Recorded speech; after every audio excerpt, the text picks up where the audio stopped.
Subscribe now and press the bell icon. Never miss an update. Good morning बच्चों। English grammar में voice का तीसरा rule आज हम लोग देखेंगे प्रेजेंट परफेक्ट टेंस के लिए। अब देखिए प्रेजेंट परफेक्ट टेंस का एक्टिव वॉइस, एक्टिव वॉइस में सब्जेक्ट रहेगा, उसके बाद हैज या हैव रहेगा, वर्ब का तीसरा रूप रहेगा, ऑब्जेक्ट रहेगा। ये आपका हो गया एक्टिव वॉइस का पैटर्न। जो पहले आप लोग टेंस में पढ़ते थे वही वाला चीज जो है वो एक्टिव वॉइस में सब्जेक्ट हैज हैव PV3 और ऑब्जेक्ट पहले से पढ़ चुके हैं ना टेंस में। यही आपका है एक्टिव वॉइस। अब अगर इसको आपको चेंज करना है पैसिव में बदलना है एक्टिव वॉइस को, तो नियम क्या समझिएगा, जो ऑब्जेक्ट होगा उसको हम आगे लाएंगे, सब्जेक्ट वन बनेगा। इसमें जो हेल्पिंग वर्ब रहेगा हैज हैव लगेगा वही, लेकिन इस सब्जेक्ट के अनुसार लगाइएगा। ठीक है, यानी हो सकता है कि यहाँ ही है तो ही के साथ हैज होगा, लेकिन यहाँ मी है तो मी के आई आने पर हैज लगेगा, हैव लगेगा। तो इसको देख करके आप हैज या हैव लगाएंगे, तो हैज या हैव चेंज नहीं हो रहा, वही लिखा रहा है, लेकिन इसको देख करके लिखिएगा। प्लस अब देखिए आपको बताया गया होगा कि जो वर्ब है उसी का वॉइस होता है। किसका वॉइस होता है? वर्ब का। तो यहाँ पर जो वर्ब PV3 है इससे दो चीज निकलेगा पैसिव में, एक निकलेगा बीन, क्या निकलेगा? बीन, और एक PV3 वैसा ही रहेगा। इसमें PV3 आपको बदलने की जरूरत नहीं है, PV3 में ही रहेगा। उसके बाद आप लगाइएगा बाई प्लस सब्जेक्ट का क्या होता है? एजेंट। तो बाई प्लस एजेंट, ये देखिए बन गया पैसिव वॉइस। इसका कुछ एग्जांपल भी देख लीजिए, जैसे he has seen the Taj Mahal. ठीक है, अब यहाँ पर पैटर्न सेट कीजिए।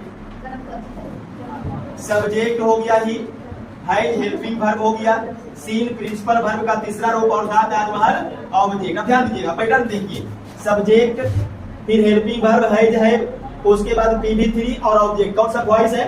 Active voice. तो ये आपका हो गया एक्टिव वॉइस। अब इसको चेंज करना है किसमें? पैसिव में। तो पैसिव में चेंज करने के लिए क्या करना है, जो ऑब्जेक्ट होगा उसको आगे लाइए, सब्जेक्ट वन बनाइए।